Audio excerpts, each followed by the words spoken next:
रिया ने एयरपोर्ट पहुंचने के बाद अमन से पेमा को फोन करने को कहा और खुद वहीं लाउंज में बैठकर वेट करने लगी। लोबो उसके पीछे खड़ा हुआ था।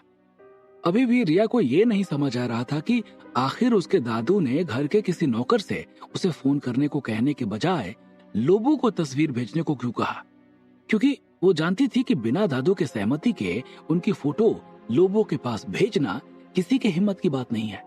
लेकिन गोली उससे क्यों झूठ बोलेगा? या फिर हो सकता है कि उनकी तबीयत सच में खराब हो। लेकिन अगर सच में खराब है तो उन्हें हॉस्पिटल ले जाने के बजाय घर में ही क्यों डॉक्टर को बुलाया गया?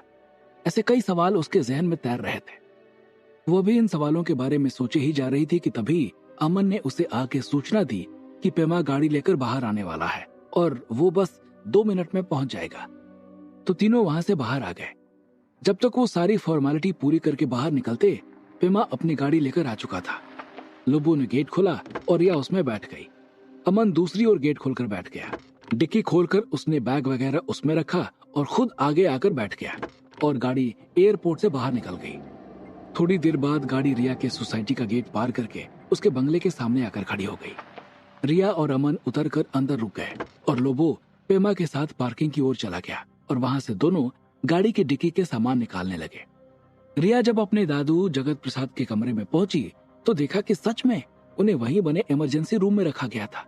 तो उसने वहां खड़े डॉक्टर से सवाल पूछते हुए कहा, डॉक्टर साहब, आपने इन्हें अस्पताल में एडमिट क्यों नहीं किया?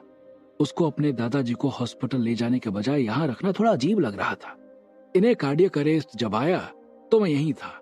जब मैंने इनको हॉस्पिटल ले जाने को कहा तो इन्होंने सख्ती से मना कर दिया, इसलिए मैंने इमरजेंसी रूम का यूज करते हुए इन्हें यहीं भर्ती करा दिया और सारी सुविधाएं यहीं मंगा ली।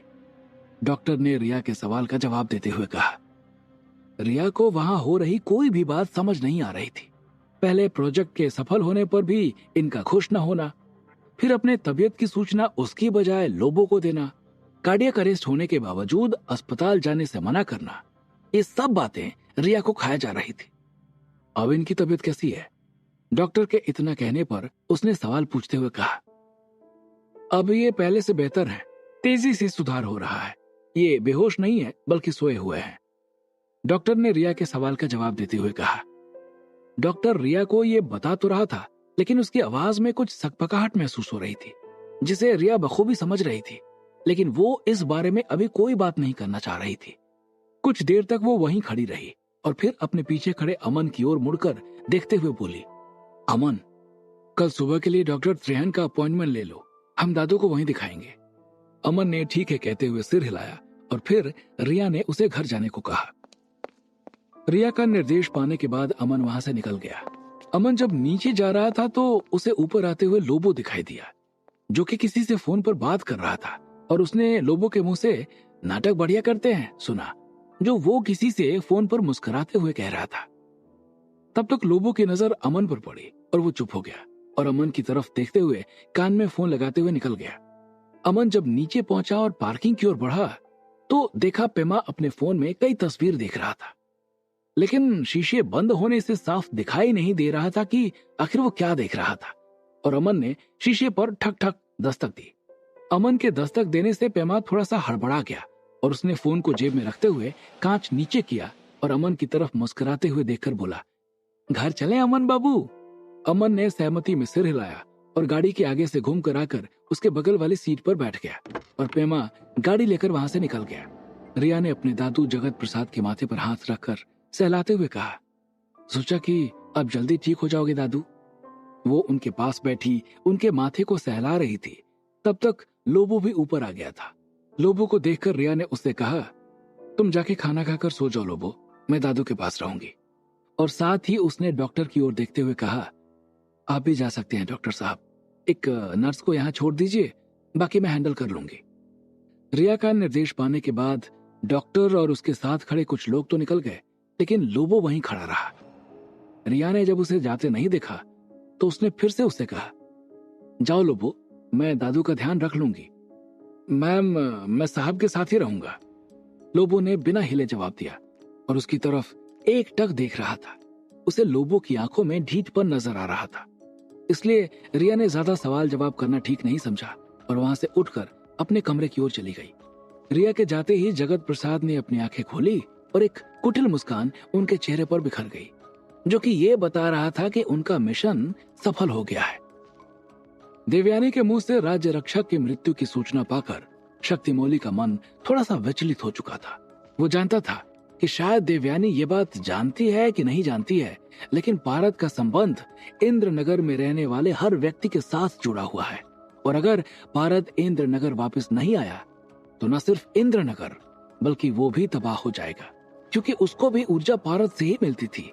और सिर्फ वही नहीं, न जाने कितने दोषी जिन्हें राजद्रोह के आरोप में गृह निष्कासन का दंड मिला था, सबके सब तबाह हो जाएंगे, और इस वजह से कई बेगुनाहों की जान भी जा सकती थी।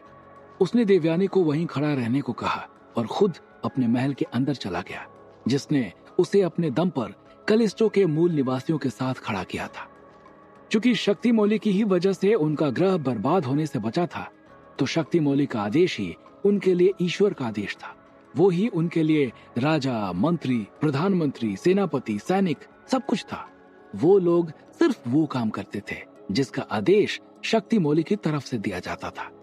वो महल के अंदर जाने के बाद खाली पड़े राज दरबार को पार करके एक कमरे की ओर बढ़ने लगा, और फिर जब उसने वहां पहुंचकर जब उस कमरे का दरवाजा खोला तो वहां एक रोशनी फैल गई।